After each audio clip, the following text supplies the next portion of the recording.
Bueno, entonces seguimos como ya hace más de un año en esta línea de intentar ver lo que nosotros decimos la teología bíblica, que es un poco hacer todo un recorrido bíblico, obviamente, para poder descubrir desde la Biblia misma, desde las narraciones, desde las historias, quién es Dios, cómo somos nosotros y demás, ¿no? Y tratar de descubrir la revelación de Dios a través de la misma palabra y no de cualquier otra cosa. Por eso ya estamos en Génesis 31 y ¿recuerdan lo que vimos el domingo pasado? ¿Qué pasó el domingo pasado con Jacob? Estamos en Jacob. O sea, hace 15 días vimos cómo las esposas de Jacob pelean, son rivales y ven cómo cada una está viendo que la otra tiene hijos y la que no tiene hijos compite, elige a una sierva, lo mismo que hizo Abraham con Sara, ¿no? Eligen una sierva para obtener los hijos que no podían tener por iniciativa propia. Y después al final Dios le termina dando a José, que es el hijo que nace de Raquel, de la esterilidad de Raquel, ¿no? Justo José, que va a ser un personaje también importante en toda la historia de Israel, ¿no? Pero el domingo pasado estuvimos viendo algunas cosas que me gustaría repasar, así lo conectamos con lo que nos toca, porque la idea es seguir en el capítulo 31. ¿Recuerdan que vimos el domingo pasado?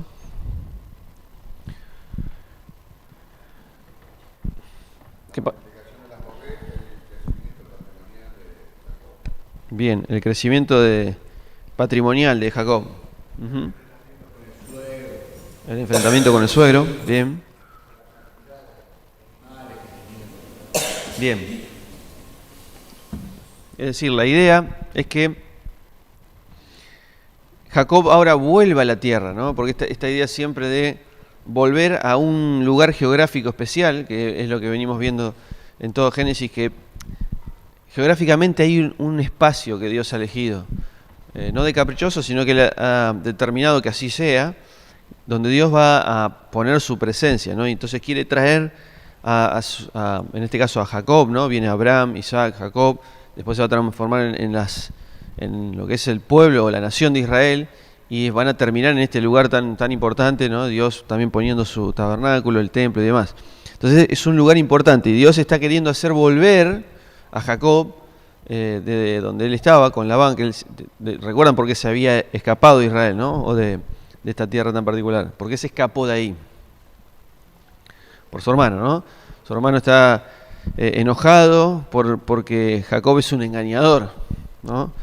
Es un suplantador, suplantó en el espacio de primogénito, ¿no? Le robó la primogenitura, le robó la bendición, dos cosas, ¿no? Le robó la primogenitura a él, porque le pidió, se la cambió por un plato, un guiso, digamos, y también engañó al papá, o sea, a Isaac, para que Isaac le diera la bendición a este segundo hijo y no a Esaú. Entonces Esaú no hay manera de controlarlo, porque de hecho cuando le pregunta a Isaac, ¿no te quedó un poquito de bendición para mí? Le dice, no hay manera. Entonces estaba desesperado porque era algo que no iba a poder recuperar. Entonces, bueno, hay un ataque violento obviamente de Esaú y Jacob tiene que salir corriendo. La madre, que es un poco la que también motivó estos engaños, le dice que vaya a la casa de su hermano Labán, ¿no? Y bueno, todos conocemos la historia de Labán, que engaña justamente, ¿no? Engaña a Jacob, le da primero a su hija que Jacob no quería por 7 años y después 7 años más, y bueno, todos conocemos la historia. Entonces la idea ahora es que Jacob tiene que volver a la tierra, ¿no? Entonces vamos a primero leer el pasaje que nos toca. Son algunos, por lo menos algunos versículos para entrar en contexto.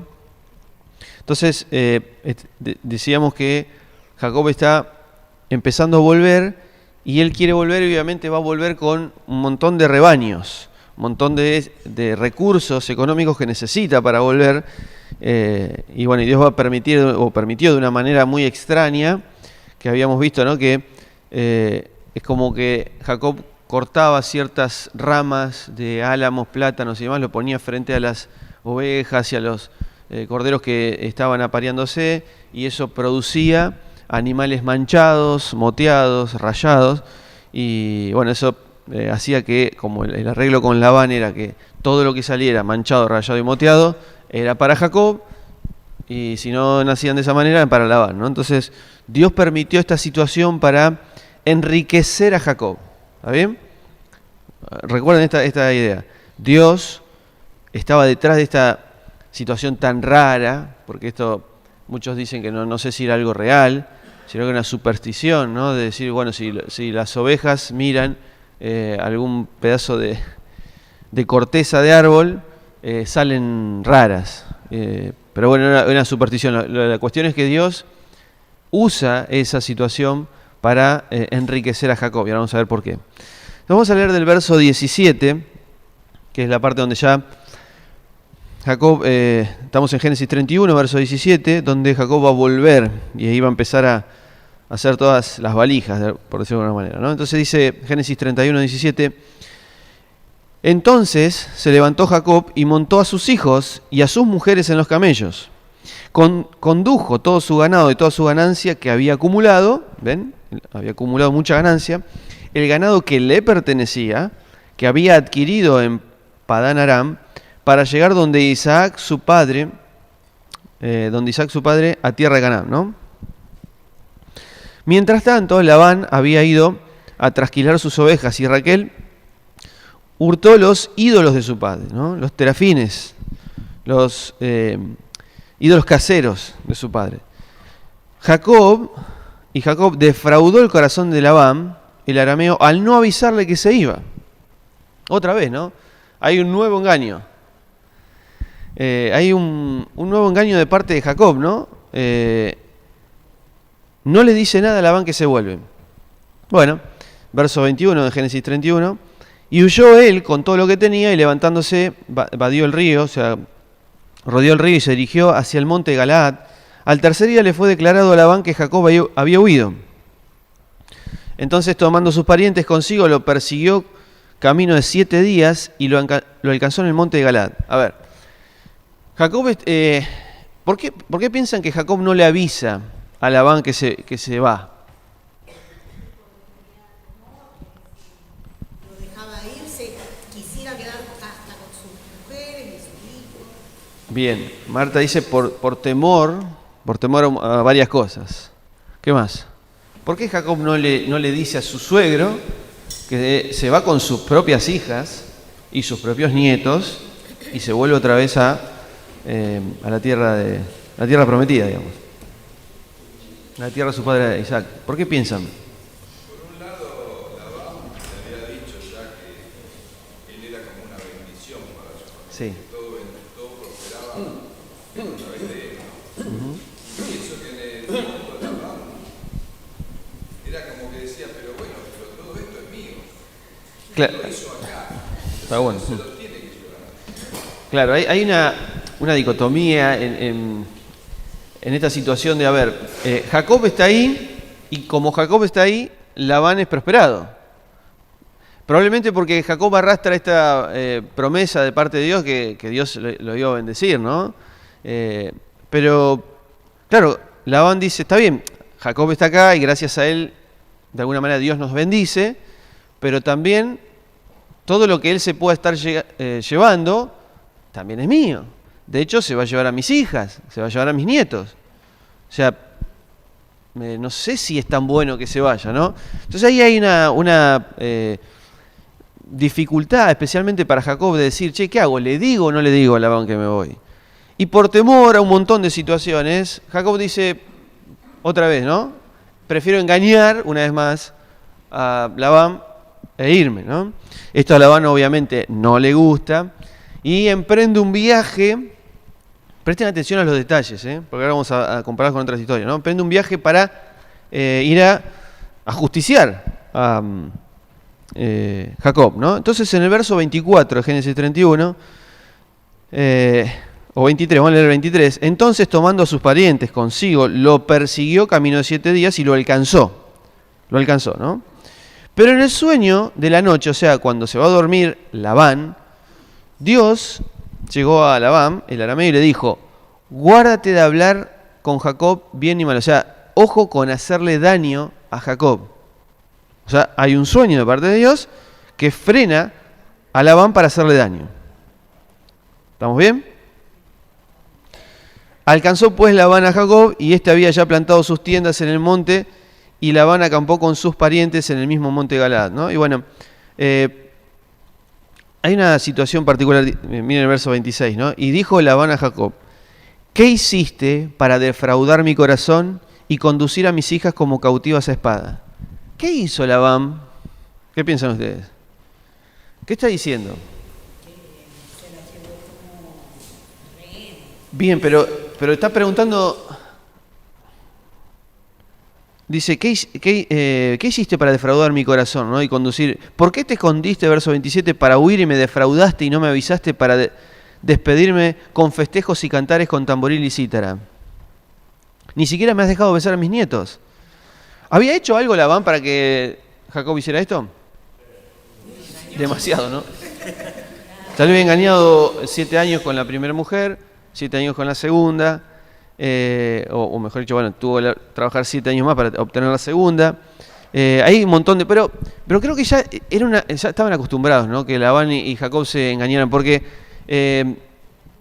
Jacob le había dicho, che, vamos a hacer un acuerdo, vas a confiar en mí, porque soy digno de confiar, ¿no? Le dice Jacob a Labán.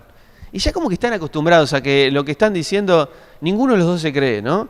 Hay como una ironía ahí, porque cuando hacen el trato de dividir las ovejas, Jacob le dice, vos vas a confiar en mí, ¿no? Como si todos pudiéramos confiar en Jacob, ¿no? Alguien que de hecho es un suplantador, un engañador, ¿no? Habría que preguntarle a Esaú. Jacob les pregunta a las mujeres y les dice Claro. lo que van a hacer. Exacto. O sea que es importante en el sentido de que el padre decía, eran mis hijos, eran mis nietos. En realidad a Labán le importaba un pito Nada, sí. nietos, porque si no, no hubiera vendido las hijas como Exactamente. vendió. Pero de todos modos, él tenía la conformidad de las mujeres. Sí, tal cual. O sea, Jacob lo que hace primero es, de alguna manera, hablar antes de salir, ¿no? Hablar con sus esposas y decirle, miren, nosotros, la idea es que vayamos... Trata de convencerlas en el buen sentido, no engañarlas, sino convencerlas de lo importante que era para Dios que ellos vuelvan otra vez a esta tierra tan particular. Pero, claro, Labán cuando llega pone como excusa, che, no me dejaste saludar a mis nietos, a mis esposas, te llevaste lo mío, pero en realidad él está preocupado por todo lo que le acaba de sacar Jacob, especialmente él cree que Jacob le llevó los ídolos, y lo va a decir ahora, ¿no? Dice verso 30, entonces Labán sigue diciendo, ¿no? Ahora, perdón, vamos a leer el 29, dice... hay poder en mi mano, dice Labán, para haceros mal, pero el Dios de vuestro padre me habló anoche diciendo, guárdate de hablar con Jacob bien y mal, o sea, guárdate de hacerle daño. Y ahora, si decidiste irte por lo mucho que anhelas la casa de tu padre, o sea, volver a la casa de Isaac, ¿por qué robaste mis dioses? Entonces ahora hay una situación puntual que no la vamos a leer toda porque es un poco largo, pero ¿quién había robado los dioses? Raquel, ¿no? ¿Por qué piensan que Raquel se llevó los dioses? Eran aparte, la explicación en la palabra hebrea son dioses caseros, son como estatuas. De hecho, ella lo va a esconder en su falda, porque cuando Jacob dice, mirá, yo no me lo robé, si querés, revisá todo, y el que se lo robó que dé la vida por eso, ¿no? Pues Jacob está seguro que no se lo habían robado, pero Raquel se sienta arriba de se los esconde, está arriba del caballo, los pone debajo de la falda y le dice al padre que no puede bajar porque está en su periodo de todos los meses de las mujeres, y dice, no puedo moverme de estas... Fíjense los detalles, ¿no? de las historias bíblicas. No puedo moverme, entonces ella tiene la excusa de no bajarse el caballo porque... si bajase le caigan, ¿no? Entonces, bueno, de esa manera el padre no encuentra estos ídolos y demás. Y bueno, la cuestión es que terminan haciendo el verso, vamos a adelantar hasta el verso 42. Porque ahí Jacob le empieza a decir, no, pará, vos me estás tratando a mí de que yo te robé los ídolos, no estás confiando en mí. Che, ¿qué pasa que no estás confiando en mí, no?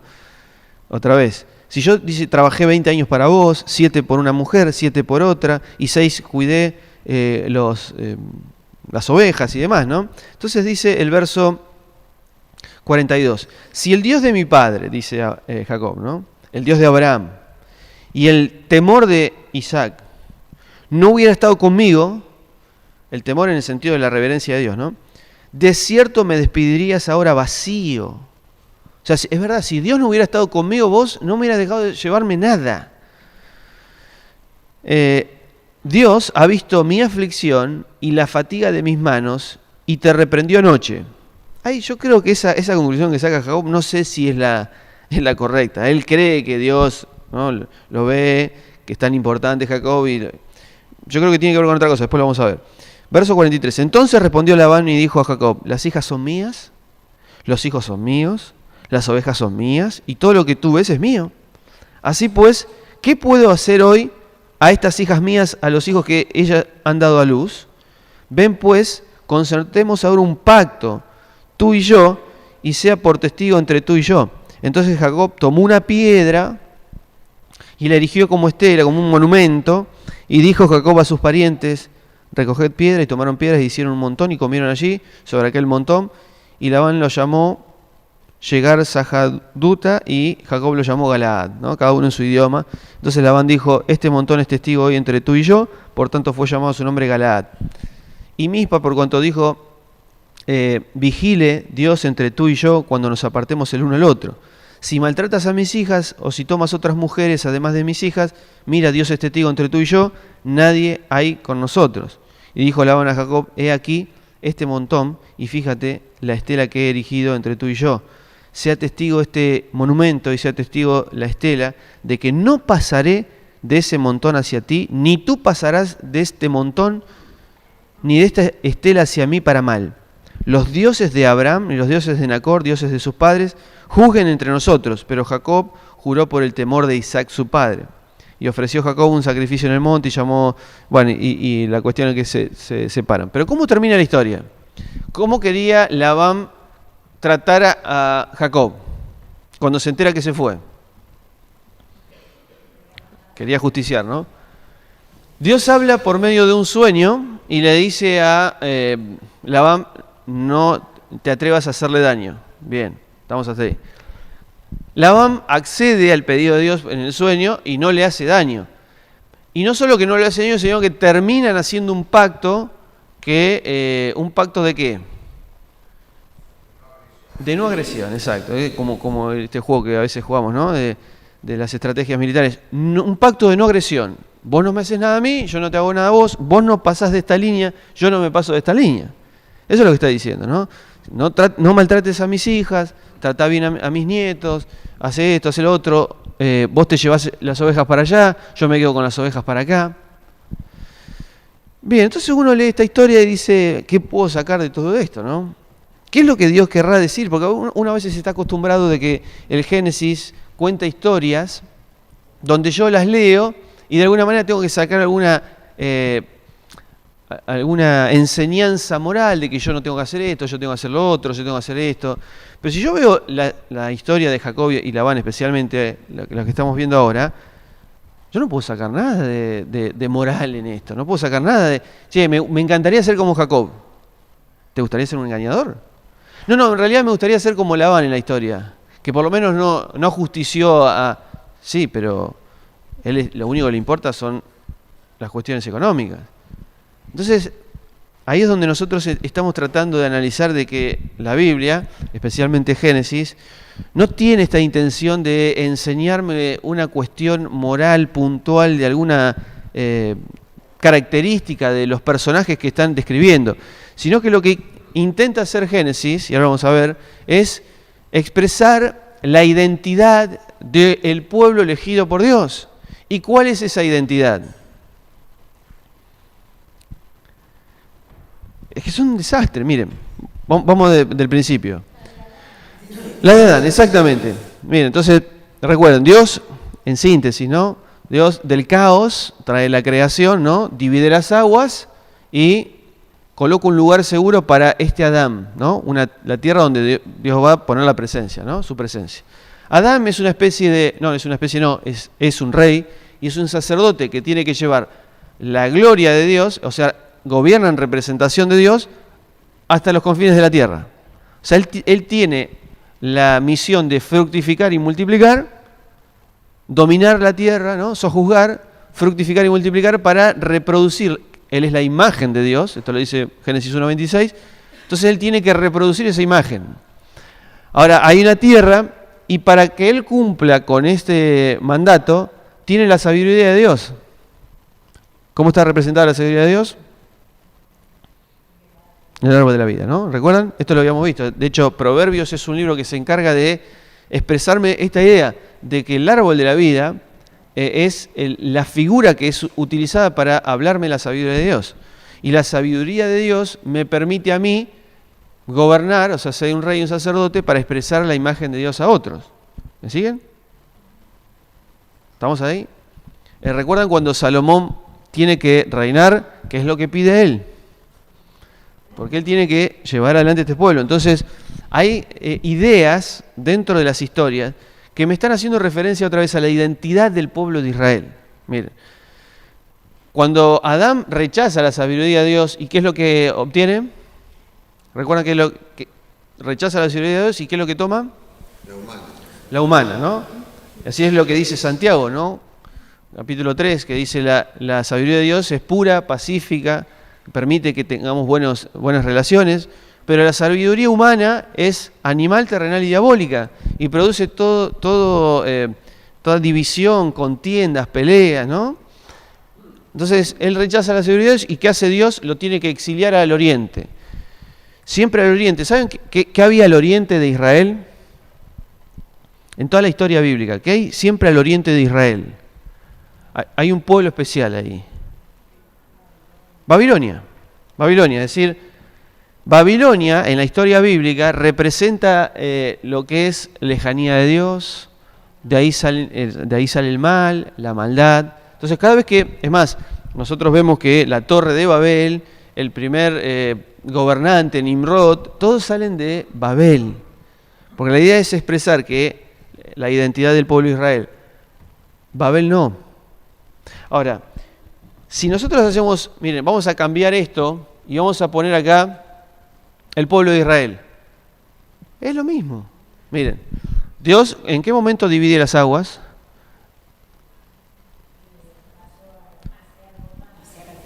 Bueno, podríamos decir el Jordán, pero también antes al Mar Rojo. ¿Está bien? Dios divide aguas y hace pasar a, vamos a poner, Israel. Que Israel se va a transformar en un reino de ¿qué? Reyes y sacerdotes, ¿no? Entonces, ¿dónde lleva Dios a Israel? A la tierra, una tierra especial donde va a manifestar su presencia.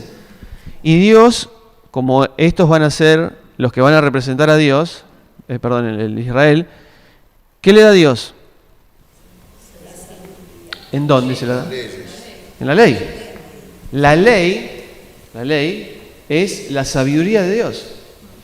Pero ¿cómo termina el pueblo de Israel al final especialmente en los profetas? Exiliado. ¿A dónde? Justo, ¿no? A Babilonia, al oriente. Entonces, podríamos, si uno pusiera a Adán o Israel, es exactamente lo mismo en términos generales, ¿no? Después, obviamente, hay distintas historias, situaciones que cambian un poco los escenarios, pero es la misma historia. O sea, la historia, podríamos decir, Adán es Israel. Pero no solamente eso, esto es para que podamos comprender cómo funcionan las historias y los escritores bíblicos, cómo funciona y cómo desean que a través de las historias yo pueda tener una verdad teológica. Entonces yo cuando leo, y ahora sí vamos a hacer el ejercicio con Génesis 31. Sí.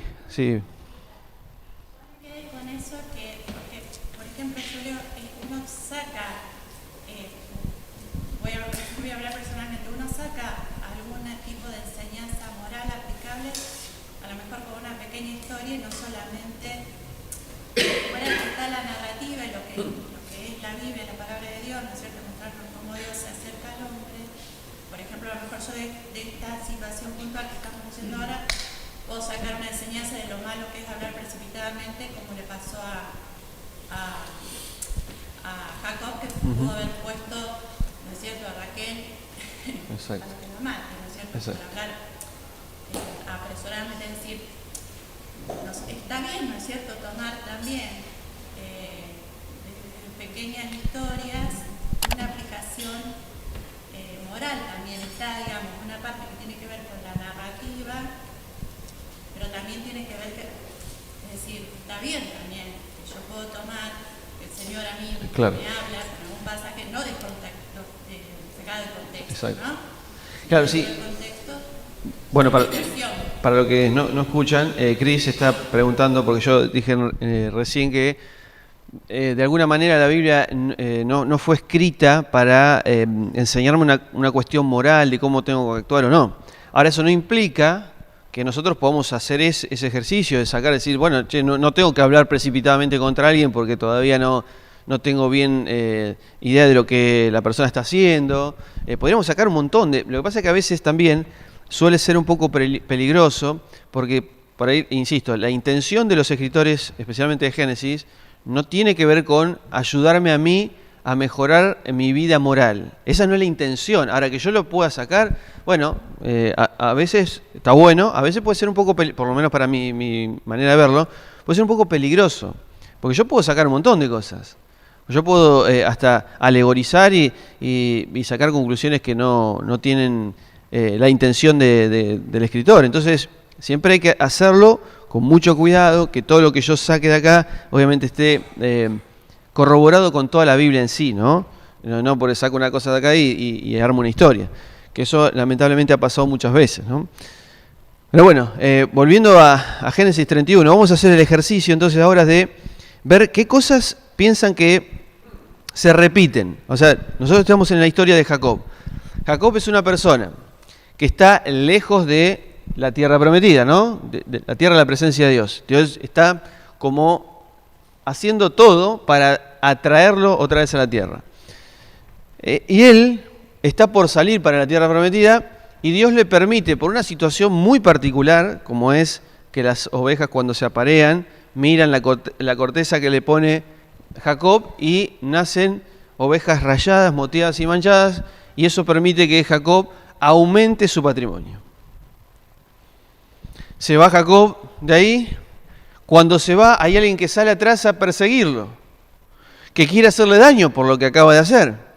Pero Dios, a través de un sueño, frena a esta persona que quiere hacerle daño y termina no haciéndole daño. Y la historia termina que los dos hacen un pacto. ¿Recuerdan estas cosas dónde ocurrieron antes? En los capítulos anteriores esto ya pasó.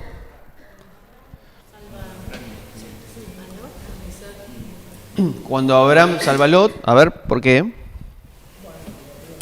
Que hacen un pacto para poder llevárselo y recuperar todo lo que había perdido y demás. Bueno, podríamos decir, comparar a Lot, de alguna manera rescatado por Abraham, que hace, vos decís ahí en Génesis 14, cuando hace este encuentro con Melquisedec, puede ser, sí.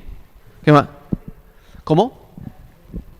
Isaac y Rebeca, ¿en qué sentido? A ver. Cuando engañan a Abimelech diciendo que era su hermana, como el padre lo había hecho. Ahí está, ahí vamos. ¿Recuerdan a Abraham? Vamos a empezar, antes de llegar a Isaac, quiero pasar por Abraham. Abraham, cuando en Génesis 12 recibe la noticia de que tiene que estar en la tierra de la presencia, él, hay hambre, y si hay hambre, acá no hay sostén, entonces tenemos que ir a Egipto. Llega a Egipto, ¿y qué ocurre, no? Este engaño de que Abraham dice que ella no es mi esposa, es mi hermana, la toma el faraón. ¿Qué hace el faraón? Está a punto de vincularse con la mujer, o sea, tomarla como esposa, pero ¿qué hay ahí en el medio? ¿Cómo? Hay calamidades. Sí, hay calamidades, exacto, hay plagas. Dios le habla en un sueño. Ahí está, Dios le habla a través de un sueño. Miren, vamos a Génesis 12. Le habla a través de un sueño para que el faraón no haga lo que... Exactamente.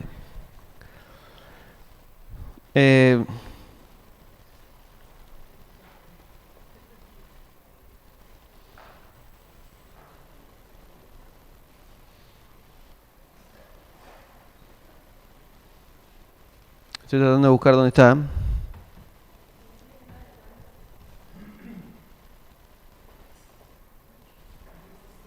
¿17? Bien, ahí están, a ver, ahí están las plagas. Miren, el verso 17 dice: pero por el asunto de Sara, mujer de Abraham, Dios afligió a Faraón y su casa con grandes plagas. Entonces Faraón llamó a Abraham y le dijo: ¿qué es esto que me has hecho? ¿Por qué no me declaraste que ella era tu mujer? ¿Por qué me dijiste es mi hermana?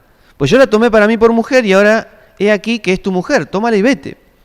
Y Faraón dio órdenes a los hombres respecto a él y lo despidieron con su mujer y todo lo que poseía. ¿Qué es lo que poseía? Miren el verso 16.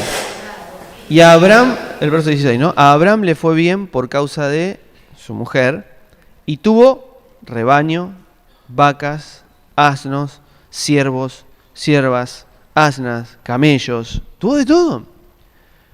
Pero, ¿cómo obtuvo esto? ¿Esto fue legítimo? Más o menos, ¿no? Fue un engaño, porque le dijo, engaño, ¿no? Recuerden siempre la misma historia. Él engañó al faraón diciendo que su esposa era su hermana. Entonces, Dios tiene que frenar de alguna manera, por eso manda, en este caso manda plagas, que me recuerda, es una antesala de lo que va a hacer el pueblo de Israel en Egipto, ¿no? Hay plagas y demás y Dios frena. Ahora, pero no solo eso, sino que también en el capítulo 20 pasa exactamente lo mismo entre Abraham y ahora Abimelec. Dice, el verso 12, Génesis 20, 12, por ejemplo. O el 11, vamos a leer el 11, perdón. Respondió Abraham, porque me dije a mí mismo, ciertamente no hay temor a Dios en este lugar, me van a matar por el asunto de mi mujer. Aunque en efecto ella es mi hermana en realidad, hija de mi padre, pero no hija de mi madre. O sea, de alguna manera es una media verdad. Y así vino a ser mi mujer. Y sucedió que cuando Dios me hizo salir errante, exiliado de la casa de mi padre, yo le dije a ella, de tu parte me harás este favor, a todo lugar que lleguemos allí dirás de mí que soy tu hermano. Entonces Abimelec tomó un rebaño, una vacada, siervos, siervas, se los dio a Abraham y le devolvió a hacer a su mujer. ¿Ven? Otra vez lo mismo. Es decir, Abraham haciendo algo que no es, digamos, sí, Frank. Ahí está. El verso 3 habla del sueño, dice, pero Dios, gracias Frank, Dios vino a Abimelec en un sueño aquella noche y le dijo, aquí eres hombre muerto a causa de la mujer que tomaste, pues ella está casada y tiene marido. Entonces, a ver, Dios tiene que usar un sueño para frenar a la persona que está contrapuesta, ¿me siguen en el ejercicio? Que está contrapuesta a, en este caso, a Abraham, podríamos poner Isaac, que ahora vamos a ver que también ocurre lo mismo, y podríamos poner ahora a Jacob. O sea, Dios frenando, haciendo todo lo posible para cuidar, para llevar, para guiar a estos personajes en particular, que, insisto, no son extraordinarios.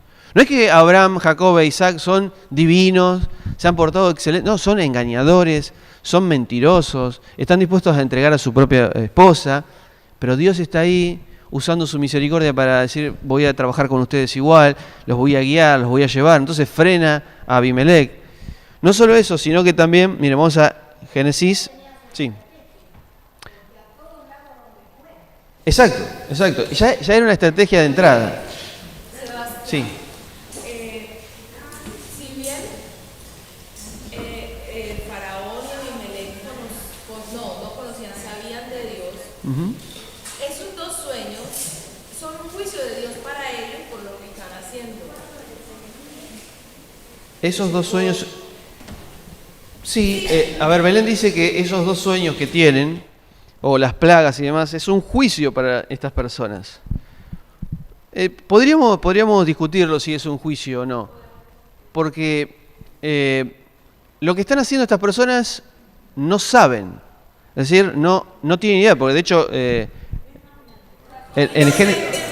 Es una Soy manera inocente, ¿sí? es un juicio, porque es un juicio y hay una condenación inclusive, porque por causa de esto, aunque ellos no saben, y creo que es una manera de la misericordia del Señor proteger a estas personas que de una u otra manera son inocentes de lo que está pasando. Exacto. Pero el Señor tiene que proteger también, o sea, cómo el Señor a través de ese juicio protege tanto al inocente como al culpable. Exacto, bueno, pero la palabra juicio suena, digo, para nuestra mente enseguida juicio es si alguien hizo algo mal y hay que pegarle, ¿no? Estamos acostumbrados, pero en realidad no habían hecho nada de lo que supuestamente iban a hacer. Pero Dios coloca una advertencia, los frena, cuida a la persona que está por cometer eso que no tiene ni idea que va a hacer. Porque es la madre Sí, bueno, del hijo prometido. exacto, o sea, Dios, Neila dice, Dios tiene que cuidar a Sara. En realidad, no es que, insisto, no es que Sara que es más importante que todas las mujeres, entonces Dios la tiene que cuidar. No, es porque Dios eligió a Sara. Entonces, tiene que cuidar porque los está guiando. ¿Ven cómo Dios está viendo cómo el hombre va tomando sus propias decisiones, ¿no? Son todas bastante, no muy lindas, ¿no? Y Dios, en su misericordia, guía, está atrás, frena a uno, frena a otro, cuida al otro que no le pase, porque insiste siempre con lo mismo. Ahora miren, Génesis 26 va a decir exactamente lo mismo.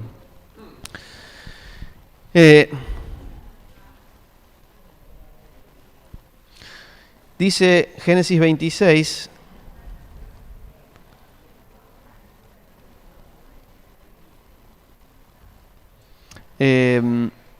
otra vez va a decir ahora Isaac, no Abraham, su hijo, repitiendo lo mismo. ¿Por qué el escritor me quiere contar que Isaac va a hacer lo mismo que hizo Abraham 2 veces? Porque él quiere ver cómo se sigue repitiendo este mismo patrón de personajes que Dios eligió para empezar a formar el pueblo de Israel y no son muy lindos, digamos, ¿no? Entonces Isaac hace lo mismo.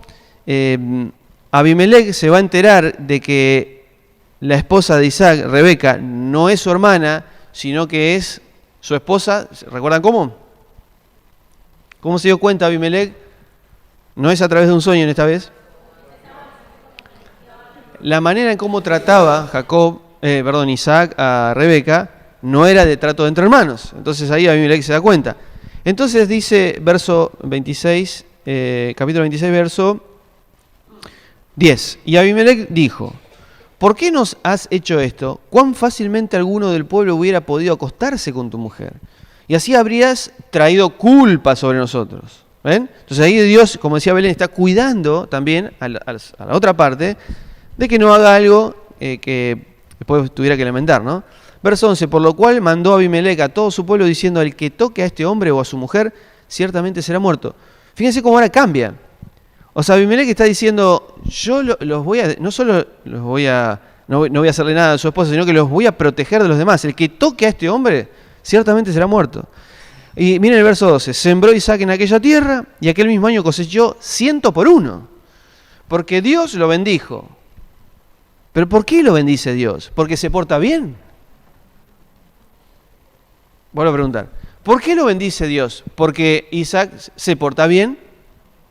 Claramente no, porque está dentro de su propio propósito, el propósito de Dios, de bendecir a esta persona, porque está pensando en todas las naciones, porque cuando Él bendiga a Isaac, o a Jacob, o a Israel, lo traiga a la tierra, coloque su presencia, y después invite a todas las naciones a venir a su presencia, ese es el propósito que está detrás. No es que Dios lo quiere bendecir a Isaac porque la verdad que, qué sé yo, te mandas un par de macanas pero me caes bien. No. Ahí quién es él. Exacto. Exacto. Dios está demostrando con esto quién es Él, qué carácter tiene. Y dice verso 13, y aquel varón se engrandeció y continuó engrandeciéndose hasta hacerse muy poderoso. ¿Ven? Se hizo poderoso. Y tuvo rebaño de ovejas, hato de ganado, gran servidumbre, tanto que los filisteos le tuvieron envidia. Ven y otra vez esta idea, ¿no? Alguien que prospera, que es prosperado por Dios, las mismas frases, ¿no? Vacas, ovejas, siervos, siervas, la misma historia. Y ahora le agregamos algo, ¿no? Hay otra persona, en este caso los filisteos, que tienen envidia por esto que está ocurriendo. Entonces, ¿por qué estamos diciendo esto? Después lo pueden leer en la hojita, hay varios detalles. Inclusive me saltaba también a la mente cuando preparaba esto. Recuerdo cuando Pilatos entrega a Jesús y en realidad, libera a Barrabás y entrega a Jesús. ¿Quién se le aparece ahí? ¿Y qué le dice la mujer? No tengas nada que ver con este, porque tuve sueños y en los sueños me atormentó a tal punto de que no tengas nada que ver con él. Entonces, con este justo, ¿no? Entonces es como la misma idea, o sea, Dios apareciéndose a Abimelec diciéndole, no tengas nada que ver con este justo, no le hagas daño, porque este es la persona que es el medio para traer otra vez la bendición a la tierra. Entonces, otra vez para terminar, la intención de los escritores bíblicos, especialmente en Génesis, es replicarme la misma historia. Los hebreos escriben de manera cíclica, es decir, repiten la historia. Entonces nosotros tenemos a un Abraham que no se comporta como debería comportarse, que engaña a los demás, pero Dios lo bendice igual. Y Dios lo guía y le da 1, 2, 3, cientos de oportunidades. Bueno, pero Abraham muere y ahora viene Isaac. Isaac, de alguna manera, repite la misma historia. Si bien no hay tantos detalles de engaños de Isaac, pero leímos recién en Génesis 26. Repite y Dios los bendice, los prospera, los guía, hace que los filisteos le tengan envidia y uno dice, ¿por qué? Y después de Isaac tenemos a Jacob.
Entonces, como decíamos,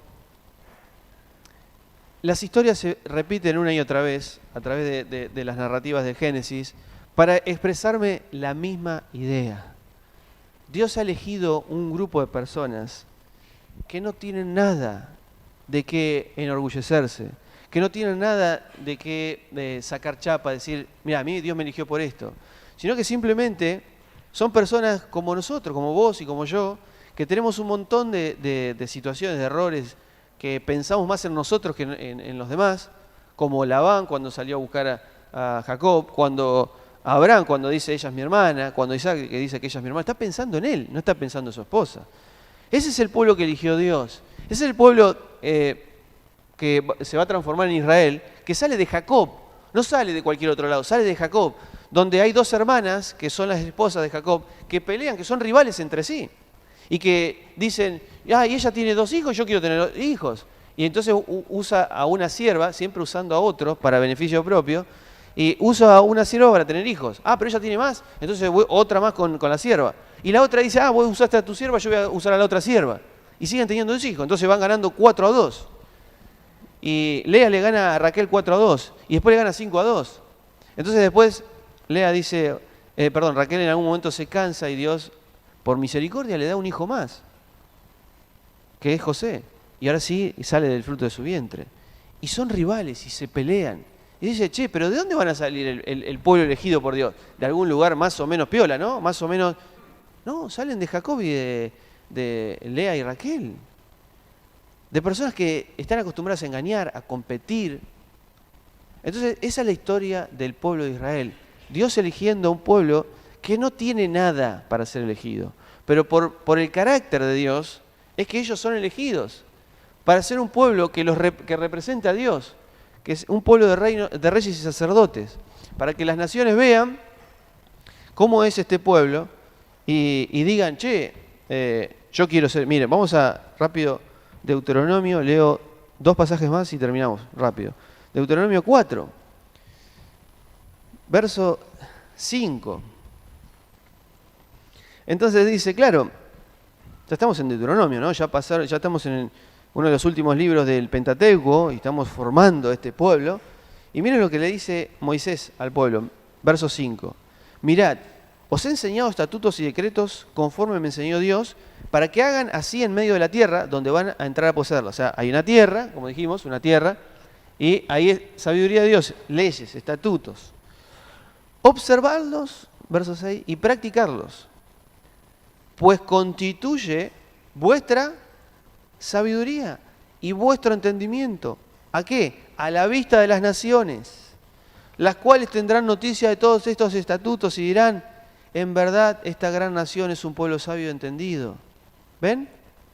Pues ¿qué nación hay tan grande que tenga dioses tan cercanos así como está Dios de nosotros? Siempre que lo invoquemos, ¿no? ¿Y qué nación hay tan grande que tenga estatutos y decretos tan justos como toda esta ley que hoy pongo ante vosotros? ¿Ven? La idea es que las naciones puedan ver a este pueblo y decir, la verdad, yo quiero formar parte de esta nación porque quiero que este Dios sea mi Dios. Pero la historia termina así. En Romanos capítulo 2, no lo busquen, se los leo porque es un solo versículo. Versículo 24 dice, porque como está escrito, el nombre de Dios es blasfemado entre los gentiles por causa de vosotros. El nombre de Dios es blasfemado entre los gentiles por causa de vosotros. ¿Por qué? ¿Por qué el nombre de Dios es blasfemado? Porque los que deberían ser los reyes y sacerdotes, en mostrar el carácter de Dios a otros, no lo están haciendo. Como no lo están haciendo, como están mostrando competencia, rivalidad, envidia, contiendas, iras, celos, griterías y demás, no están mostrando a Dios, están mostrando otra cosa. Entonces los gentiles ven a este pueblo y dicen, ¿este es el pueblo de Dios? Blasfeman el nombre de Dios. Pero lo llamativo es que ahora Adán es Israel, Adán se transforma en el segundo Adán que es Cristo, pero ojo porque ahora la iglesia es un reino de sacerdotes, nación santa, pueblo adquirido por Dios, para que anuncien las virtudes de aquel. La pregunta es si nosotros vamos a repetir la misma historia vamos a repetir. Eso queda como incógnita. Oramos. Señor, te agradecemos porque una vez más hemos podido disfrutar de tu palabra y hemos intentado a través de estas historias tan extrañas como la de Jacob, la de Lea, Raquel, Isaac, Labán y tantos otros que muchas veces hasta nos desorientan estas historias. No sabemos cuál es la intención, cuál es el deseo de colocar todos estos detalles, pero Señor, hay una verdad detrás de todo esto que es que este pueblo tiene una identidad que es engañar, competir, gritar, enojarse, rivalizar, no buscar el beneficio del otro, sino buscar el beneficio propio, ser egoístas. Esa es la identidad de este pueblo.